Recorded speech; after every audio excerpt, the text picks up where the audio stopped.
è stata una serial killer statunitense e che io personalmente non conoscevo.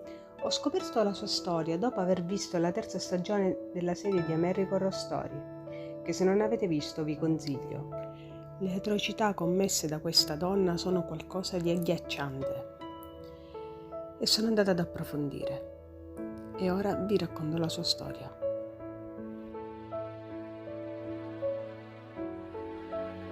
New Orleans è una città principale dello stato della Louisiana.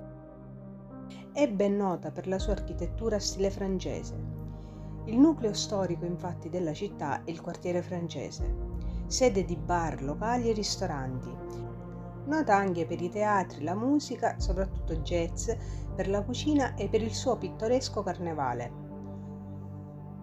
Nel 1700 New Orleans fu colonizzata dagli spagnoli. Sotto il dominio spagnolo iniziò a crescere l'industria legata alla lavorazione dello zucchero. Molti si trasferirono a New Orleans in quell'epoca, tra cui la famiglia McCarthy, immigrati francesi molto ricchi, il signor Louis McCarthy e sua moglie Mary Jane. Arrivati a New Orleans si impegnarono in molte attività redditizie, acquistando anche una bella casa. Il 19 marzo 1787 nasce la loro prima figlia, Marie Delphine McCarthy. La coppia avrà altri 4 figli. Marie cresce nel lusso e negli agi e all'età di 13 anni, nel 1800, i suoi genitori gli trovano un marito, un alto funzionario spagnolo di nome Don Ramón de López. Il loro matrimonio si celebrò a luglio del 1800. Questo matrimonio con Ramón rese Marie Delphine una delle donne più potenti dello Stato, poiché suo marito fu nominato generale console di Spagna. Poco dopo il suo matrimonio, poiché a New Orleans all'epoca appunto era sotto l'occupazione spagnola, dopo 4 anni di matrimonio nel 1804 Ramón fu richiamato in Spagna. Non si sa con certezza perché fu richiamato. Alcuni affermarono che fu richiamato per una promozione in una posizione di rilievo nella corte spagnola. Altri affermarono che si trattasse di una punizione militare e che fu escluso dal territorio di New Orleans. Fatto sta che Ramón morì misteriosamente in viaggio in rotta e in ritorno a New Orleans. Marie Delphine, durante questo viaggio, diede alla luce la sua prima figlia, Louise Marie. Per i 4 anni successivi visse comodamente nella sua dimora a New Orleans e nel 1808 conosce un altro uomo, John Blanqui, uno degli uomini più ricchi della regione. Era un commerciante, un banchiere e un avvocato. I due si sposarono subito e dopo acquistarono una casa a Royal Street, al numero 409, sempre a New Orleans, che divenne nota come Villa Blanqui. La coppia ebbe altri 4 figli, ma neanche questo matrimonio durò a lungo. Il secondo marito di Delphine morì misteriosamente nel 1816, dopo 8 anni di matrimonio. Una delle figlie di Madame avuta dal suo secondo matrimonio è nata deforme e con problemi al midollo spinale. I trattamenti la portarono al medico Leonard Louis Nicolas Lalaurie, che provò tutti i tipi di metodi e di cure per curare la ragazza, ma senza successo. Nel frattempo fu affascinato e attratto da Madame. Lui aveva 20 anni più di lei, ma lo stesso le chiese la mano e lei accettò.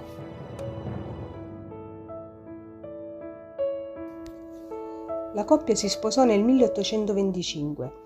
E qui la donna prese il cognome del nuovo marito, Madame Delphine Lalaurie. Il matrimonio per i primi anni andò nel migliore dei modi. Fu una bella storia d'amore che col tempo si trasformò in un inverno. I vicini li sentivano litigare spesso, più volte al giorno. In più sentivano forti rumori provenienti da quella casa. Fino alla separazione nel 1834, Leonard si trasferì in un'altra casa.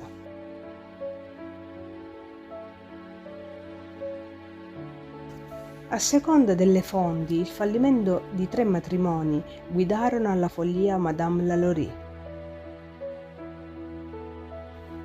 A quei tempi i socioliti acquistavano e possedevano degli schiavi. Anche Madame Lalaurie aveva diversi schiavi che teneva negli alloggi appena fuori dal suo palazzo, a Royal Street, assunti per fare lavori in casa. Ma nessuno riservava loro il trattamento come quello che utilizzava Madame Lalaurie. Cominciarono a diffondersi voci sul fatto che gli schiavi di Madame vivevano nella costante paura e che li maltrattava pesantemente. Alcune persone però sostenevano che Madame era dolce con i suoi schiavi, altri che lei era il male puro.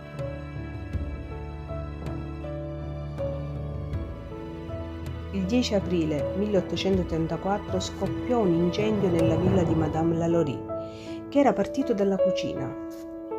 La polizia e i soccorritori entrarono in casa e in cucina trovarono una donna anziana di 70 anni incatenata alla stufa. La donna confessò di essere stata lei ad appiccare il fuoco perché aveva paura di Madame Lalaurie, che l'avrebbe condotta nell'attico. La donna anziana racconta anche che chiunque venisse portato in quell'attico non faceva più ritorno.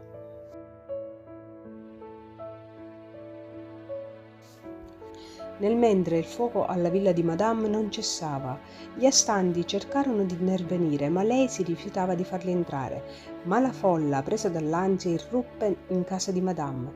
Quello che hanno scoperto in quell'attico è scioccante. In quell'attico c'erano schiavi che erano stati gravemente torturati e mutilati da mesi e con gli arti deformati. Alcuni avevano il proprio intestino strappato dal proprio corpo e legato attorno a loro, causandone la morte. Si dice che Madame Lalaurie provava piacere a infliggere queste torture. Era ossessionata dal colore della pelle diverso dal suo.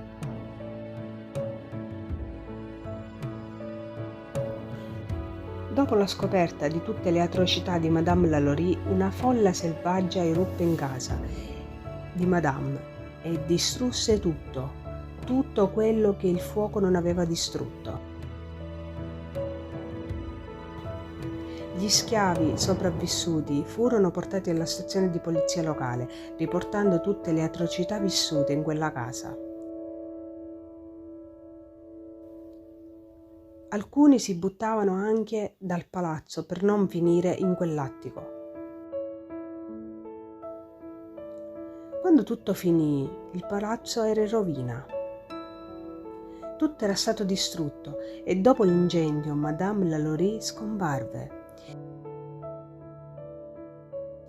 Si dice che volò in Francia e che si trasferì a Parigi e che lì trascorse la sua vita.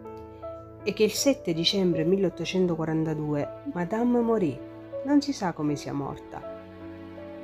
Alcuni dicono per un incidente di caccia al cinghiale a Parigi, altri sostengono che morì a New Orleans e che abbia vissuto lì in totale anonimato. Esiste una tomba al cimitero di St. Louis a New Orleans che appartiene a Madame Lalaurie. La data contrassegnata appunto è il 7 dicembre 1842. Ma ancora ad oggi la morte di Madame Lalaurie rimane un mistero.